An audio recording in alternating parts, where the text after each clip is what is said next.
cursus duo-pratique de DFM Formation. Donc vous savez, ce cursus est composé de 6 modules. Il y aura 3 modules d'investigation clinique fonctionnelle que moi, Guenelle Abiguilé, je vous présenterai. Et il y aura également 3 modules d'investigation biologique fonctionnelle que mon collègue Bruno Méré vous présentera. Donc moi, je me chargerai des modules 1, 3 et 5 et Bruno des modules 2, 4 et 6. Donc si vous souhaitez découvrir une brève description de ce cursus duo-pratique dans son ensemble, je vous invite à regarder la vidéo qui a été faite pour cela, qui s'appelle Présentation du cursus duo-pratique. Donc le module 1 de ce cursus s'intitule La démarche clinique fonctionnelle des troubles de l'écosystème intestinal et des troubles de la détoxication. Donc en fait dans ce module nous allons étudier 2 grandes fonctions, l'écosystème intestinal et la détoxication. Donc je vais vous présenter le plan de ce module. Vous voyez, il est très complet. Alors, vous allez remarquer qu'on ne commence pas directement par parler de l'écosystème intestinal. On va d'abord parler de la digestion. En effet, pour avoir un bon microbiote, une bonne digestion est indispensable. Il faut bien comprendre que le microbiote va se nourrir des résidus alimentaires non digérés, non absorbés dans l'intestin grêle. Donc en effet, la grande majorité du microbiote se situe dans le côlon. Il faut donc alors optimiser à la fois l'assiette mais aussi la digestion pour avoir un bon microbiote. Donc on parlera alors longuement de la digestion, on la verra étape par étape. Donc on parlera d'abord de la digestion buccale, cette étape primordiale, indispensable à la bonne digestion. On parlera de l'importance de la mastication, mais aussi de la fonction biochimique, de la fonction enzymatique qui se déroule au niveau de la bouche. On parlera par la suite de l'importance de la digestion gastrique et notamment de l'importance du respect de ce pH très acide au niveau de l'estomac, qui est vraiment un climat indispensable pour le déroulement correct de cette étape digestive. On passera par la suite à la digestion pancréatique, puis à la digestion biliaire. Et enfin, on n'oubliera pas la digestion intestinale grâce aux microvillosités de la barrière intestinale et à nos bactéries intestinales qui vont terminer la digestion d'absolument tous les macronutriments. Donc pour chacune des fonctions étudiées lors de ce module, donc je ne parle pas que des fonctions digestives, je parle aussi de toutes les fonctions écosystème intestinal et détoxication, on aura toujours le même plan. De la même façon, pour les autres modules d'investigation clinique, les modules 3 et 5, je vais toujours respecter le même plan. Ceci vous permettra de mieux vous repérer, de mieux suivre la formation et de mieux retrouver le contenu dans votre cours par la suite. Donc le plan sera toujours le même. Physiologie de la fonction étudiée, physiopathologie de la fonction étudiée. Donc qu'est-ce qui se passe quand la fonction commence à être altérée? Donc on cherchera les causes de ces dysfonctions. On verra que ces causes sont très importantes à déterminer puisque ce seront ces causes que nous prendrons en charge. Par la suite, on verra les conséquences de cette fonction altérée. Et là, on fera beaucoup de liens dans les conséquences, puisqu'en effet, pour l'enseignement, on va tout étudier dans des cases, mais en fait, vous savez que tout est lié, et une fonction qui est perturbée va impacter les autres fonctions. Donc, dans les conséquences, j'en profiterai souvent pour faire du lien avec les différentes dysfonctions qui arriveront dans les prochains modules même. Par la suite, après avoir étudié causes et conséquences, on va étudier la mise en évidence clinique. Donc, quelles questions pouvez-vous poser à votre patient pour mettre en évidence une altération de cette fonction? Et bien sûr, maintenant que vous serez capable de mettre en évidence les dysfonctions, on verra la prise en charge. Donc, vous verrez que pour la mise en évidence et la prise en charge, je mettrai toujours dans des tableaux de couleurs vous permettant de mieux repérer ces diapos particulières dans votre cours. Alors j'ai sélectionné quelques petites diapos pour vous permettre de vous rendre compte un peu de ce qu'on peut vous proposer dans ce cursus duo-pratique. Ici notamment une diapo qui est très évocatrice du fait que lorsque l'on ne respecte pas la physiologie d'une fonction quelle qu'elle soit, il y aura toujours des répercussions. Donc ici j'ai pris l'exemple de la prise d'un médicament antiphysiologique qui est l'inhibiteur de la pompe à protons. Ces médicaments que vos patients prennent très souvent pour lutter contre l'acidité de l'estomac. Puisqu'en effet, ils ont l'impression d'avoir trop d'acidité, ils ont des reflux acides, ils ont des brûlures, et donc ils vont être mis sous ZIPP, qui est un médicament qui permet d'augmenter le pH, en altérant, en empêchant la production d'acide chlorhydrique. Donc effectivement, le patient aura l'impression d'aller mieux parce qu'il ne sentira plus cette acidité, Mais en fait, en perturbant ce climat chimique indispensable, eh ben, il va entraîner des perturbations très profondes au niveau du microbiote, pouvant entraîner des SIBO, mais aussi des dysbioses de putréfaction. Effectivement, ça va altérer la digestion de tous ces nutriments et surtout des protéines, ce qui peut entraîner effectivement ces dysbioses. Ces différentes altérations du microbiote vont pouvoir entraîner des ballonnements qui vont exercer une pression au niveau de la cavité abdominale et donc une pression sur le sphincter, sur ce cardia, qui va accentuer le reflux pour lequel il prend justement l'IPP. Donc on comprend que ce médicament peut aggraver le problème à l'origine de la prise de ce médicament. Donc voilà, alors comme je vous ai expliqué, dans chaque fonction étudiée, on verra toujours la fonction, la dysfonction, les causes de cette dysfonction, les conséquences, la mise en évidence clinique, puis la prise en charge. Et bien, tout ce qui a trait à la mise en évidence clinique, la mise en évidence en général, sera toujours le tableau de couleur orange. Donc dès que vous avez un tableau orange, c'est un tableau de mise en évidence, vous pourrez le retrouver très facilement dans votre cours. Donc en effet, ici, j'ai montré l'exemple de l'altération de la fonction gastrique, qui est très souvent de l'hypochloridrie, une insuffisance d'acide chlorhydrique au niveau de l'estomac. Donc dans ce tableau, vous repérez alors comment mettre en évidence cette hypochloridrie. Donc ici, j'ai une partie sur la clinique, quels signes cliniques vont vous évoquer une hypochloridrie. J'aurais pu mettre beaucoup plus de signes cliniques, mais j'ai choisi de sélectionner les plus importants, puisque dès qu'on met beaucoup de signes cliniques, on perd énormément en spécificité. Il n'y a déjà aucun signe clinique qui à lui seul est ultra spécifique d'une dysfonction. Alors plus on en ajoute, plus on se perd. Donc moi je préfère indiquer les principaux. Non seulement ça va vous permettre de gagner du temps lors de vos consultations pour ne pas poser 30 questions pour mettre en évidence chacune des dysfonctions parce qu'il y en aura énormément à étudier. Voilà, déjà à chaque fois dans ce cours je vous expliquerai aussi que par exemple la pesanteur gastrique peut être un signe d'hypochloridrie mais peut également être un signe d'une autre dysfonction. Ceci sera important que vous puissiez développer un esprit critique. Effectivement, un signe clinique est rarement évocateur d'une seule dysfonction, voire jamais même, je pense. Alors, je vais également vous parler un tout petit peu de palpation, de percussion, comment mettre en évidence l'hypochloridrie suspecter une hypochloridrie par la palpation. On va parler également de tests thérapeutiques et puis parfois on va vous donner aussi des petits tests comme le test du bicarbonate de soude qui peuvent mettre en évidence l'hypochloridrie. Alors par la suite, on va donc étudier la prise en charge de l'hypochloridrie. Vous serez alors capable de mettre en évidence cette dysfonction. Maintenant, que faire pour la prendre en charge? Eh bien, comme toujours en micronutrition, il n'y aura pas une seule prise en charge de la dysfonction. C'est pareil pour tout. Il faudra connaître les causes de l'hypochloridrie qu'on aura vu donc au préalable et donc identifier les causes et les prendre en charge. Donc il faudra non seulement savoir mettre en évidence l'altération, donc ici l'hypochloridrie, puis savoir mettre en évidence aussi les causes de cette altération et enfin donc prendre en charge les causes. Donc alors si par exemple votre patient prend des IPP, il faudra bien sûr les sevrer. S'il est stressé, ça peut causer aussi l'hypochloridrie, il faudra prendre en charge le stress, etc., etc.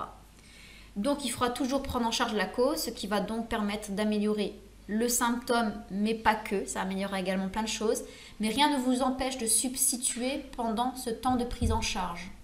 Ou bien parfois, malheureusement, on ne pourra pas prendre en charge la cause. Je prends l'exemple ici d'un estomac qui vieillit, qui produit moins d'acide chlorhydrique. Malheureusement, parfois, on ne pourra pas faire autrement que de substituer sur du long cours.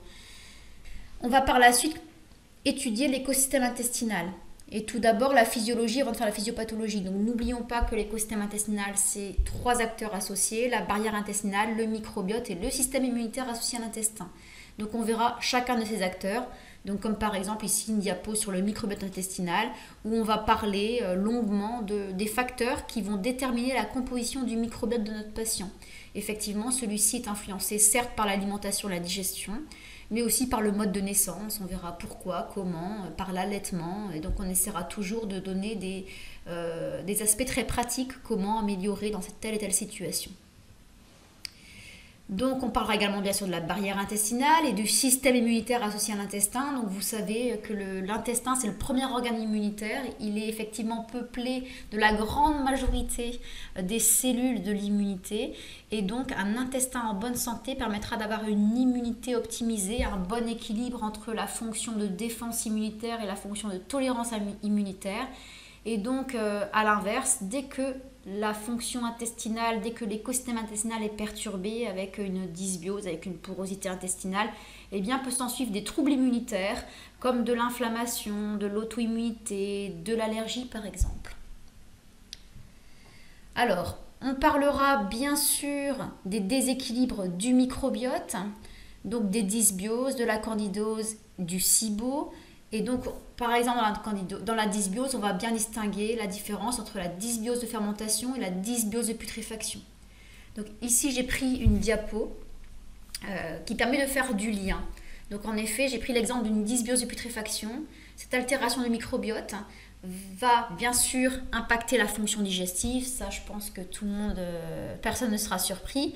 Mais cette dysbiose aura des impacts extra-digestifs également.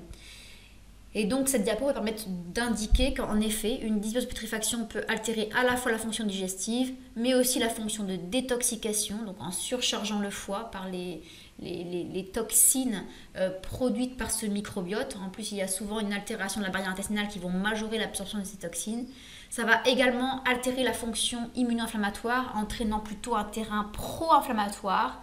Ça va altérer également la fonction métabolique en favorisant la résistance à l'insuline, donc la prise de poids, qui va à son tour entraîner de l'inflammation.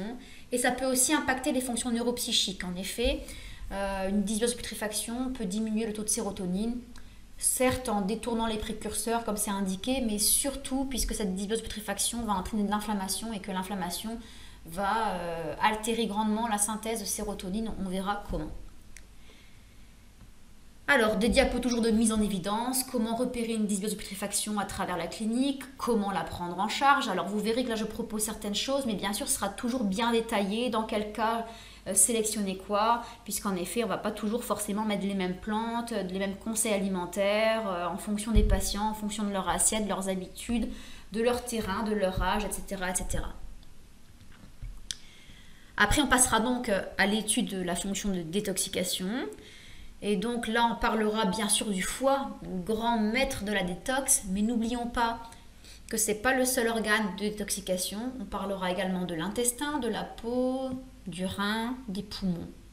Donc on parlera du fait que pour détoxiquer un organisme, on ne va pas que donner des plantes pour booster les fonctions de détoxication hépatique.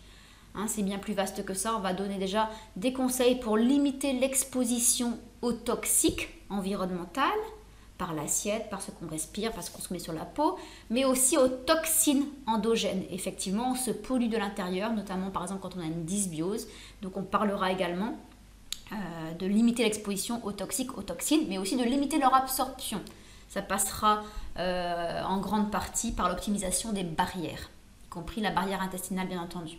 Et enfin, on parlera de faciliter la détox et l'élimination.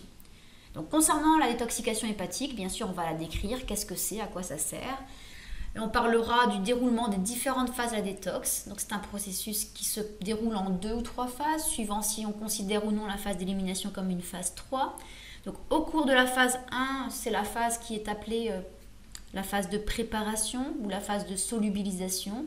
Donc en effet, la plupart des toxiques et des toxines sont liposolubles. Le principe de la détox hépatique, c'est de les rendre éliminables par voie biliaire et par voie rénale, donc par les selles et par les urines. Et pour ce faire, donc s'il y a un processus qui se déroule en 2 phases, la phase 1 va permettre d'accrocher un groupement polaire au toxique ou à la toxine de départ pour qu'il soit plus soluble. Et la phase 2 consistera à conjuguer cette molécule issue de la phase 1 qu'on appelle une molécule intermédiaire, de la conjuguer à une certaine molécule qui va la rendre donc éliminable, soit par voie biliaire, soit par voie rénale. Donc cette phase 2 de détoxication, il y a 7 voies de conjugaison. On verra bien sûr les uns après les autres. Et on parlera par la suite de l'élimination. Donc effectivement, soit les toxiques seront mis en attente dans la vésicule biliaire avant d'être éliminés lors du prochain repas. Ça va retransiter par l'intestin. Donc on verra qu'il faut faire attention à ce moment-là parce qu'il peut y avoir une réabsorption de certains toxiques et toxines. Donc on verra comment limiter cela. Et d'autres toxiques vont être toxiques conjugués du coup, vont être éliminés par voie urinaire. Donc à ce moment-là, sur la détox, on fera un petit zoom sur une fonction biochimique très importante qui est la méthylation. Alors la méthylation, c'est une des 7 voies de conjugaison. Donc vous vous rappelez, conjugaison, c'est la phase 2 des détox. Il y a 7 voies, dont une qui s'appelle la méthylation, qui consiste à accrocher un groupement CH3, donc à la molécule intermédiaire au niveau de la détox. Mais cette méthylation n'est pas importante que pour la détoxication. C'est un processus biochimique indispensable pour de multiples fonctions, y compris les fonctions métaboliques, neuropsychiques et reproductives. Donc on se rend compte ici encore qu'on fait du lien. Un trouble de méthylation peut bien sûr impacter la détox, mais pas que. Donc on verra comment mettre en évidence les troubles de la méthylation, comment les prendre en charge par l'assiette et par une complémentation alimentaire adaptée, individualisée. Donc bien sûr, dans cette partie sur la détoxication, on verra quelles sont les causes d'une surcharge hépatique, quelles sont les conséquences, comment les mettre en évidence et comment les prendre en charge. Donc je vous ai mis ici une diapo de mise en évidence. De la même façon, on aurait pu faire une diapo beaucoup plus chargée en signes cliniques. Mais encore une fois, moi je trouve que quand on ajoute trop de signes cliniques, on perd en spécificité. Et du coup, on a l'impression d'avoir toujours toutes les dysfonctions possibles et inimaginables. On ne peut plus faire de tri. Donc voilà pour la description des fonctions digestives, écosystème intestinal et détoxication. Je vais maintenant vous parler du bilan. Maintenant qu'on aura vu tout ça en théorie, on va le reposer sous forme de bilan. Je vais vraiment insister sur cet apprentissage, que vous soyez maître de vos consultations. Et ça passe par, vous devez, à mon avis, réaliser votre propre bilan. Enfin, qu'on va faire ensemble bien sûr, mais vous devez mener votre bilan. En effet, un bilan qu'on mène soi-même permet de s'imprégner véritablement de la démarche fonctionnelle en micronutrition qui est tellement chère à DFM. Ça vous permet d'être acteur de votre consultation. Vous savez exactement ce que vous cherchez quand vous posez une certaine question.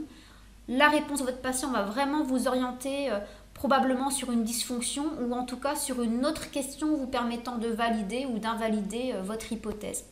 Ça vous permet vraiment un apprentissage pérenne. Alors du coup, ce bilan, ça sera vraiment votre feuille de route qui vous permettra de monter votre consultation, de trier les informations, de structurer votre consultation, d'en tirer des informations, de faire du lien, etc. etc. Donc dans ce module 1, on va parler donc du bilan. Quand on reçoit un patient, d'abord il faut l'identifier. Qui est-il? Qu'est-ce qu'il fait? Quelle est son histoire? Par la suite, on parlera de son anamnèse.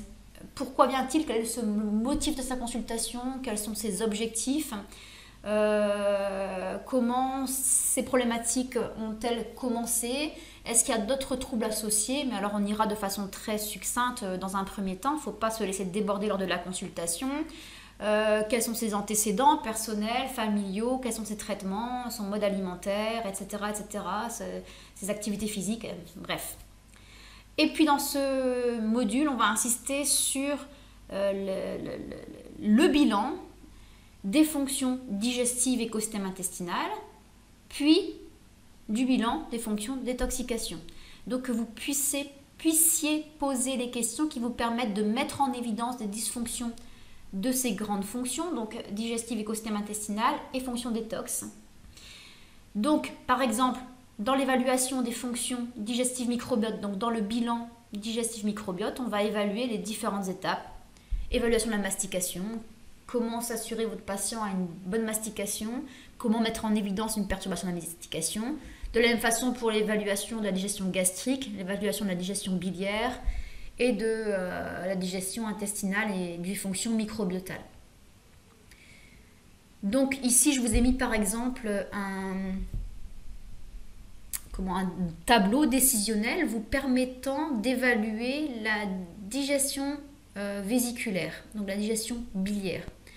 Donc je ne vais pas vous le lire, c'est vraiment ce qui vous permet de comprendre, en fait, vu que vous comprenez à quoi sert la digestion vésiculaire, vous avez compris quelles sont les conséquences d'une altération de la fonction vésiculaire et vous comprendrez alors facilement quels signes cliniques on va avoir en cas de dysfonction vésiculaire, puisqu'on va effectivement aller enquêter sur les conséquences, les signes cliniques étant les conséquences des dysfonctions. Alors, je vous fais plein de tableaux dans ce module pour vous le rendre le plus pratique possible. Et donc, au moment de ce bilan, dans cette partie bilan, je vous ai resynthétisé sous forme de quelques diapos les différentes dysfonctions des fonctions étudiées lors de ce module. Donc, par exemple, ici, dysbiose de fermentation, putréfaction, candidose, SIBO. Ça vous permet en un seul coup d'œil de bien distinguer les différents signes cliniques qu'on retrouve dans ces différentes dysfonctions. Ça vous permettra de savoir à quoi est-ce qu'on a affaire. On verra qu'il y a des signes cliniques qu'on retrouve tout le temps, comme les ballonnements par exemple. Donc ce sont des signes cliniques qui sont très peu spécifiques. Mais quand on enquête grâce au tableau décisionnel de ce type qu'on fera aussi sur les ballonnements, on se rendra compte en fait que les ballonnements parlent énormément et qu'en fonction du moment où arrive le ballonnement, de son intensité, de sa localisation éventuelle, eh bien, on aura des signes cliniques très différents qui vont vraiment vous faire un, entre guillemets, diagnostic différentiel. Donc, grâce à ce tableau, un seul coup d'œil, vous verrez si vous avez plutôt affaire par exemple à une dysbiose de putréfaction, puisqu'en effet, vous aurez repéré que votre patient il a des ballonnements, oui, modérés, qui arrivent 2-3 heures après les repas. Mais par contre, ce qui le gêne vraiment, ce sont ces gaz odorants. Eh bien, vous aurez repéré qu'il a une dysbiose de putréfaction. Alors, la question que vous vous poserez, ce sera, bien sûr, vous savez que vous devez prendre en charge sa dysbiose de putréfaction, mais comment le faire ? Et bien pour cela, il faut savoir quelles sont les causes de sa dysbiose, parce que nous, ce qu'on va prendre en charge, c'est la cause. Donc on peut imaginer un patient qui vient pour des troubles inflammatoires, on cherche à comprendre pourquoi est-ce qu'il a mal partout. Eh bien on trouve une dysbiose de putréfaction, et on sait, parce qu'on l'a vu dans les conséquences, qu'une dysbiose de putréfaction peut entraîner de l'inflammation. Donc on peut imaginer que quelqu'un qui vient pour l'inflammation, on trouve une des causes qui est la dysbiose de putréfaction, mais n'y a-t-il pas encore une cause à cette cause? Eh bien si, puisque dans le tableau suivant, je vais vous faire aussi des tableaux sur les facteurs favorisant les différents terrains. Donc en gros sur les causes de ces dysfonctions évoquées dans ces tableaux orange. On aura ici donc les causes. Et bien là on voit que effectivement mon patient qui a une dysbiose de putréfaction, est-ce qu'il ne mange pas trop de protéines? Bah non, c'est pas du tout le cas ici par exemple. Donc ça sert à rien de lui dire de diminuer les protéines puisqu'il n'en mange pas trop. Donc c'est plutôt qu'il a une altération de la digestion des protéines, parce qu'on peut ne pas trop en manger. Si on ne les digère pas, la résultante est la même pour le microbiote. Alors pourquoi est-ce qu'il peut ne pas les digérer? Bah peut-être qu'il est stressé, ça va altérer la digestion des protéines, peut-être qu'il a une hypochloridrie. Et si la hypochloridrie par exemple, on aura mis en évidence avec ce qu'on a vu dans le tableau orange tout à l'heure, eh ben on se rappelle qu'il y a encore d'autres causes à l'hypochloridrie. Est-ce que c'est parce qu'il prend un IPP? À ce moment-là, il faudra le sevrer. Est-ce qu'il est stressé? Est-ce qu'il a une hypothyroïdie, etc. Donc vous voyez, toujours trouver une cause, et quand on trouve une cause, n'y a-t-il pas une cause cette cause? Et c'est le traitement de la cause d'origine qu'on va prendre en charge. On améliorera à la fois le symptôme, mais aussi de nombreuses dysfonctions pouvant faire le lit de d'autres dysfonctions, voire de maladies beaucoup plus graves.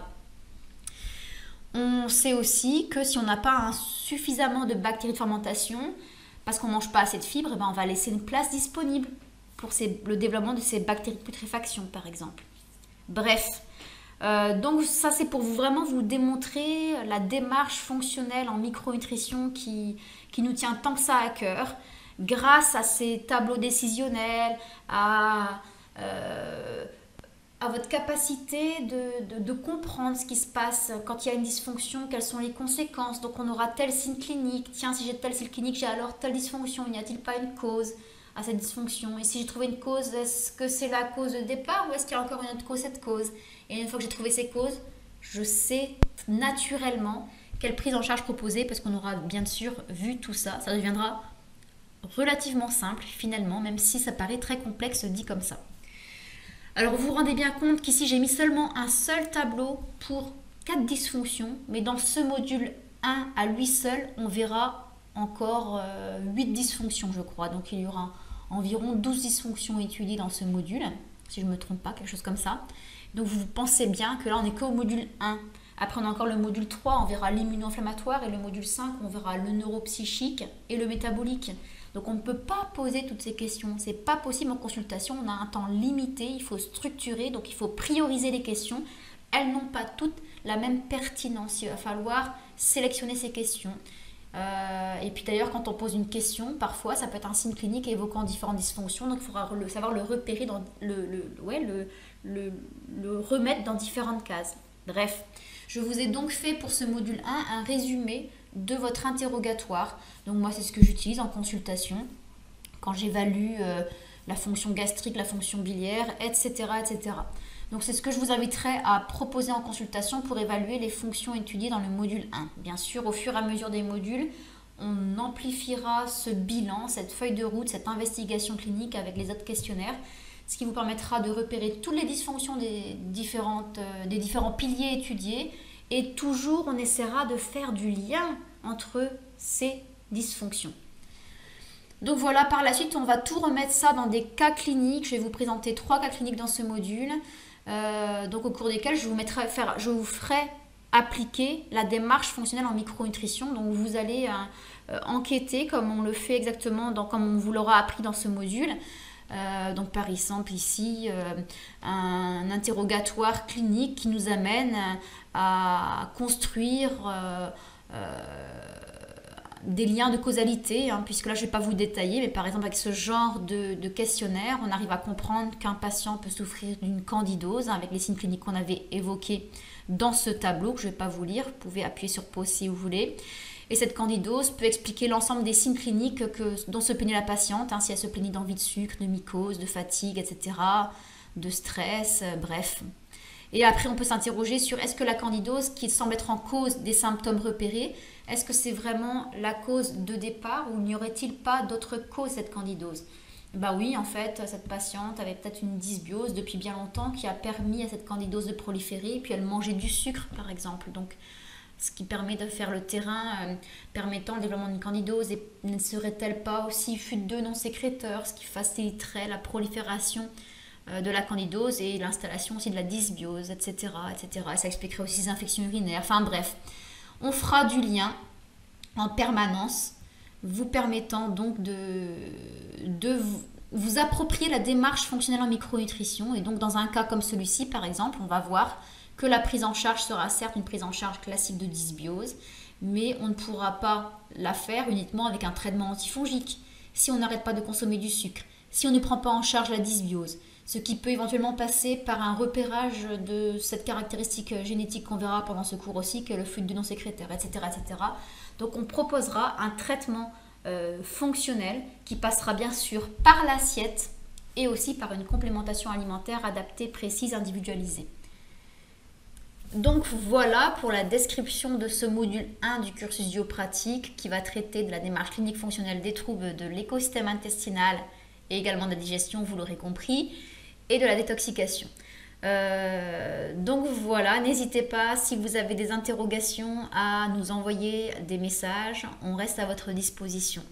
Merci.